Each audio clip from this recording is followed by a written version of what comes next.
ಆತ್ಮೀಯ ಕೇಳುಗರಿಗೆ ನಿಮ್ಮ ರಮಾಶ್ರೀ ನಾಡಿಗೇರ್ ಮಾಡುವ ನಮಸ್ಕಾರಗಳು. ರಮ್ಯ ಕಥಾಲೋಕಕ್ಕೆ ನಿಮಗೆಲ್ಲ ಮತ್ತೊಮ್ಮೆ ಸ್ವಾಗತ. ನೀವೀಗ ಮಾಂಗಲ್ಯ ಬಂಧನ ಧಾರಾವಾಹಿಯ 33ನೇ ಅಧ್ಯಾಯವನ್ನು ಕೇಳ್ತಾ ಇದ್ದೀರಾ.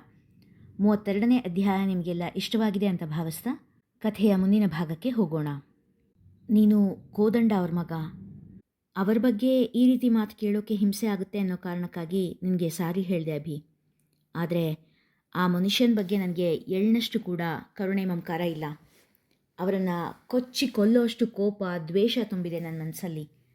ಸಿಟ್ಟಿನಿಂದ ಕುದಿಯುತ್ತಾ ಹೇಳಿದ ಅನಿಲ.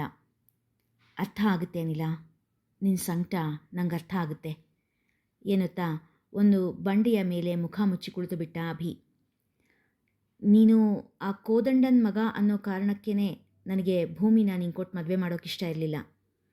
ಆದರೆ ಈಗ ಏನೇನೆಲ್ಲ ಆಗೋಗಿದೆ. ನಿನ್ನ ಅಪ್ಪ ಮಾಡಿದ ತಪ್ಪನ್ನು ನೀನು ಮಾಡೋದಿಲ್ಲ ತಾನೇ?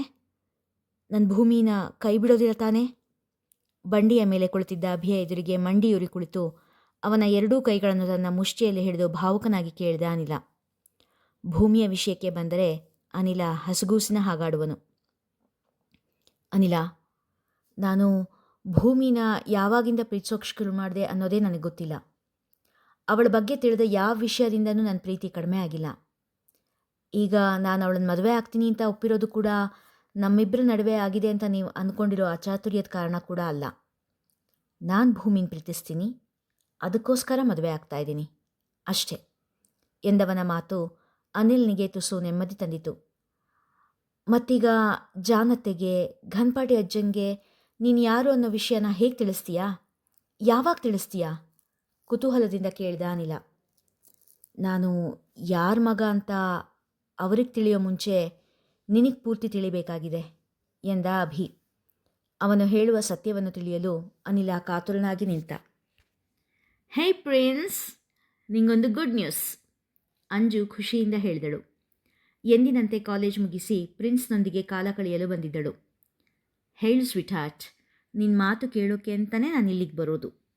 ಪ್ರೀತಿಯಿಂದ ಅವಳ ಕೆನ್ನೆಯ ಮೇಲೆ ಆಡುತ್ತಿದ್ದ ಮುಂಗುರುಳನ್ನು ಕಿವಿಯ ಹಿಂದೆ ಸೇರಿಸುತ್ತಾ ಹೇಳಿದ. ಅವನ ಆ ಕೈಯನ್ನು ತನ್ನ ಕೆನ್ನೆಯ ಮೇಲೆ ಇರಿಸಿಕೊಂಡ ಅಂಜು, ಅಪ್ಪಾಜಿ ಆರೋಗ್ಯ ಸುಧಾರಿಸ್ತಾ ಇದೆ ಪ್ರಿನ್ಸ್. ಸ್ವಲ್ಪ ಕೈಕಾಲಾಡಿಸ್ತಾ ಇದ್ದಾರೆ. ಭಾವುಕಳಾಗಿದ್ದ ಅಂಜುವಿನ ಕಣ್ಣು ತುಂಬಿ ಬಂದಿತ್ತು. ಎಷ್ಟು ಸುಖವಾಗಿದ್ವಿ ನಾವು ಪ್ರಿನ್ಸ್. ಅಜ್ಜ ಅಪ್ಪ ಇಬ್ಬರು ನಮ್ಮನ್ನು ಎಷ್ಟು ಪ್ರೀತಿಯಿಂದ ನೋಡ್ಕೊಳ್ತಾ ಇದ್ರು. ಮಮ್ಮ ಜಾಸ್ತಿ ಮನೇಲಿಲ್ಲದೆ ಹೋದರೂ ಇದ್ದಾಗ ತುಂಬ ಮುದ್ದು ಮಾಡ್ತಾಯಿದ್ರು. ಅದ್ಯಾರ ದೃಷ್ಟಿ ತಾಕ್ತೋ ಏನೋ, ಎಲ್ಲ ಚದುರು ಹೋಯಿತು. ಅಜ್ಜು ಅಣ್ಣ ಎಲ್ಲ ಸಂಬಂಧಗಳನ್ನ ಕಡ್ದು ಹಾಕಿ ಮನೆಯಿಂದ ಹೊರಗಡೆ ಹೋಗ್ಬಿಟ್ಟ. ಅಜ್ಜ ತೀರ್ ಹೋದರು. ಮಮ್ಮ ನಮ್ಮನ್ನು ಬಿಟ್ಟು ಹೋಗೋ ಮಾತಾಡಿದ್ಲು. ಇನ್ನು ಅಪ್ಪಾಜಿ ಪೂರ್ತಿ ಹಾಸಿಗೆ ಹಿಡಿದುಬಿಟ್ರು. ಇನ್ನು ಅಭಿ ಅರಿದೇ ಇರೋ ದೇಶಕ್ಕೆ ಹೋಗಿ ತಿಳಿದೇ ಇರೋ ಸಂಬಂಧನ ಬೆಸೆಯೋಕ್ಕೆ ಹೋಗಿದ್ದಾನೆ. ಒಬ್ಬೊಬ್ಬರು ಒಂದೊಂದು ದಿಕ್ಕಾಗಿ ಹೋಗ್ಬಿಟ್ಟಿದ್ದೀವಿ. ಮತ್ತೆ ಇನ್ಯಾವತ್ತೂ ನಾವೆಲ್ಲರೂ ಒಟ್ಟಿಗೆ ಸೇರೋ ಸಂಭವನೇ ಇಲ್ಲ. ಸಣ್ಣಗೆ ಶುರುವಾದ ಅಂಜುವಿನಾಳು ಮಾತು ಸಾಗುತ್ತಾ ಹೋದಂತೆ ಹೆಚ್ಚಾಗಿತ್ತು. ಶಿಶು ಅಳ್ಬೇಡ ಅಂಜು, ನನಗೆ ನಿನ್ನ ಕಣ್ಣೀರು ನೋಡೋಕ್ಕಾಗಲ್ಲ, ಎಲ್ಲ ಸರಿ ಹೋಗುತ್ತೆ ಎಂದು ಸಮಾಧಾನ ಮಾಡಿದ ಪ್ರಿನ್ಸ್. ಸರಿ ಹೋಗುತ್ತೆ ಅಲ್ವಾ ಪ್ರಿನ್ಸ್? ನಾವೆಲ್ಲರೂ ಮತ್ತು ಒಂದೇ ಮನೆಯಲ್ಲಿ ಇರೋ ಹಾಗಾಗುತ್ತಾ ಅಲ್ವಾ? ಮಮ್ಮ ಏನೇ ತಪ್ಪು ಮಾಡಿದರೂ ನನಗೆ ಮಮ್ಮನೇ ಅಲ್ವಾ?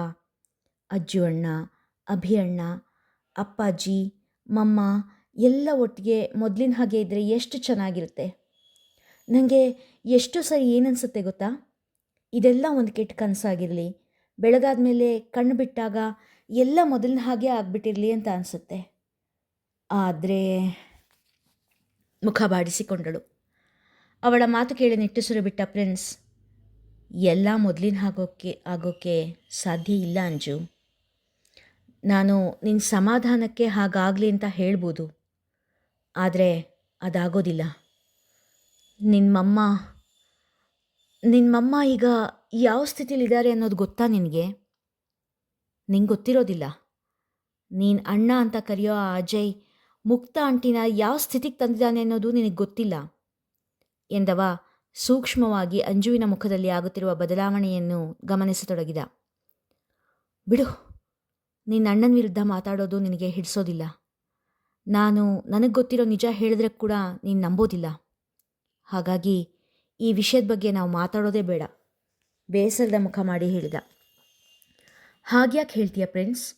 ನಾನು ನಿನ್ನ ಖಂಡಿತ ನಂಬ್ತೀನಿ. ನಿನ್ನನ್ನಲ್ಲದೆ ಬೇರೆ ಯಾರನ್ನು ನಂಬಲಿ ನಾನು?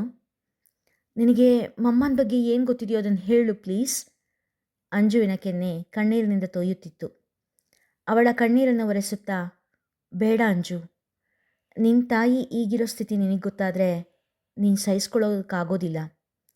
ಆದರೆ ಅಂಥ ಪರಿಸ್ಥಿತಿ ನನ್ನ ಶತ್ರುಗೂ ಬರೋದು ಬೇಡ ಅಂತ ನಾನು ಜೀಸಸ್ ಹತ್ರ ಬೇಡ್ಕೊಳ್ತೀನಿ. ಅಂಜುವಿನ ಮನದಲ್ಲಿ ಇನ್ನಷ್ಟು ಶಂಕೆ ತುಂಬಿದ ಪ್ರಿನ್ಸ್. ಜೂಕಿ ನಾನು ಬಳ್ಳಿಯ ಮಿಂಚು, ಕಣ್ಣು ಕತ್ತಿಯ ಅಂಚು, ಬಲೆಗೆ ಬಿದ್ದಾಗ ನೀ ಅರಿವೆ ಈ ಸಂಚು. ಹಾಡು ಕೇಳುತ್ತಾ ಮಂಚದ ಮೇಲೆ ಮಲಗಿ ಕಾಲು ಅಲ್ಲಾಡಿಸುತ್ತಾ ಒಂದಿಷ್ಟು ಹುರಿಗಾಳನ್ನು ತಿನ್ನುತ್ತಿದ್ದಳು ಸಿಂಧು. ಛೀ, ಇದೆಂತ ಹಾಡು ಹಾಕಿದೆಯಾ, ಆಫ್ ಮಾಡು ಎಂದ ತಂದೆಯ ದನಿ ಕೇಳಿ ಬೆಚ್ಚಿ ಎದ್ದು ಕುಳಿತಳು. ಎಂಥ ದರಿದ್ರದ ಹಾಡದು. ನಾಳೆ ಮದುವೆಯಾಗಿ ಹೋಗಬೇಕಾದ ಹುಡುಗಿ ಲಕ್ಷಣವಾಗಿ 4 ದೇವ್ರ ನಾಮನೋ ಗೀತೆನೋ ಕಲಿಯೋದು ಬಿಟ್ಟು ಇದೆಂಥ ಹಾಡು ಕೇಳ್ತಾ ಕೂತಿದ್ಯಾ? ಹೀಗೆಲ್ಲ ಕಾಲು ಕುಣಿಸ್ತಾ ಮಲಗೋದು, 3 ಹೊತ್ತು ಏನಾದರೂ ಬಾಯಿಗೆ ಹಾಕ್ಕೊಳ್ತಾ ಇರೋದು, ಇದೆಲ್ಲ ಸಂಸ್ಕಾರವಂತ ಹೆಣ್ಮಕ್ಳ ಲಕ್ಷಣ ಅಲ್ಲ.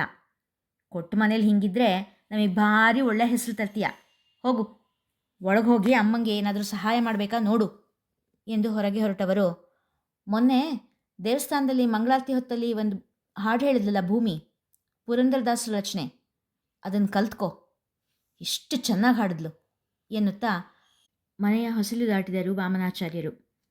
ಭಾರಿ ಚೆನ್ನಾಗಿ ಹಾಡಿದ್ಲು ಭೂಮಿ, ನೋಡಿ ಕಲ್ತ್ಕೋ ಎನ್ನುತ್ತಾ ಕುಚೇಷ್ಟೆಯ ದನಿಯಲ್ಲಿ ತಂದೆಯನ್ನು ಅಣಕಿಸಿದಳು ಸಿಂಧು. ಏಯ್ ತುಂಟಿ, ಅಪ್ಪನ ಅಣಗಿಸ್ತೀಯೇನೆ ಎನ್ನುತ್ತಾ ತಮಾಷೆಗಾಗಿ ಎಂಬಂತೆ ಅವಳ ಕಿವಿ ಹಿಂಡಿದರು ಶಾಂತ. ಸಿಂಧುವಿನ ಕಣ್ಣುಗಳು ತುಂಬಿ ಬಂದವು. ಹೋಗಿಯತ್ತೆ, ನನಗೆ ಈ ಹಾಡು ಹೆಣ್ಜನ್ಮನೇ ಬೇಡ ಅನಿಸಿದೆ. ಒಂದು ಹಾಡು ಹೇಳೋಕ್ಕೂ ಸ್ವತಂತ್ರ ಇಲ್ಲ, ಹಾಡು ಕೇಳೋಕ್ಕೂ ಸ್ವತಂತ್ರ ಇಲ್ಲ. ನಮ್ಮ ಅಪ್ಪಂಗಂತೂ ನಾನು ಏನು ಮಾಡಿದ್ರೂ ತಪ್ಪೆ. ಬರೀ ಮದುವೆ ಆಗಬೇಕಾದ ಹುಡುಗಿ ಹಾಗಿರಬೇಕು, ಹೀಗಿರಬೇಕು, ಅದು ಮಾಡಬಾರ್ದು, ಇದು ಮಾಡಬಾರ್ದು, ಹೀಗೆ ಹೇಳೋದೇ ಆಗೋಯ್ತು. ಜೊತೆಗೆ ಆ ಭೂಮಿ ಉದಾಹರಣೆ ಬೇರೆ ಎಂದು ನೊಂದುಕೊಂಡಳು. ತನ್ನಪ್ಪ ಅಂದ ಒಂದು ಸಣ್ಣ ಮಾತಿಗೆ ಹೆಣ್ಣು ಜನ್ಮವೇ ಬೇಡವೆನ್ನುತ್ತಿರುವವಳಿಗೆ ತಾನು ಈಗಷ್ಟೇ ಚುಚ್ಚು ಮಾತಾಡಿ ನೋಯಿಸಿ ಬಂದಿರುವ ಭೂಮಿಯೂ ಒಂದು ಹೆಣ್ಣೆ ಎನ್ನುವುದು ಮಾತ್ರ ನೆನಪಿಗೆ ಬಂದಿಲ್ಲ. ಸಿಂಧು ಬಂಗಾರಿ, ನೀ ಅತ್ತೆ ನೊಂದುಕೊಂಡ್ರೆ ನನಗೂ ಕಣ್ಣಲ್ಲಿ ನೀರು ಬರುತ್ತೆ ನೋಡು, ನಿನ್ನ ಅತ್ತೆ ಅಳಿಸ್ತೀಯಾ ಎಂದಾಗ ಸಿಂಧು ಇಲ್ಲ ಎಂಬಂತೆ ಅಡ್ಡಡ್ಡ ತಲೆ ಆಡಿಸಿದಳು. ಶಾಂತ ಸಿಂಧುವನ್ನು ತಮ್ಮ ಎದೆಗೆ ಆನಿಸಿಕೊಂಡರು. ಸಿಂಧು ಎಂದರೆ ಅವರಿಗೆ ಅಪಾರವಾದ ಮಮತೆ. ತಮ್ಮ ಹೊಟ್ಟೆಯಲ್ಲಿ ಹುಟ್ಟಿದ ಮಕ್ಕಳಿಗಿಂತಲೂ ಒಂದು ಹಿಡಿ ಪ್ರೀತಿ ಹೆಚ್ಚು ಸಿಂಧುವಿನ ಮೇಲೆ.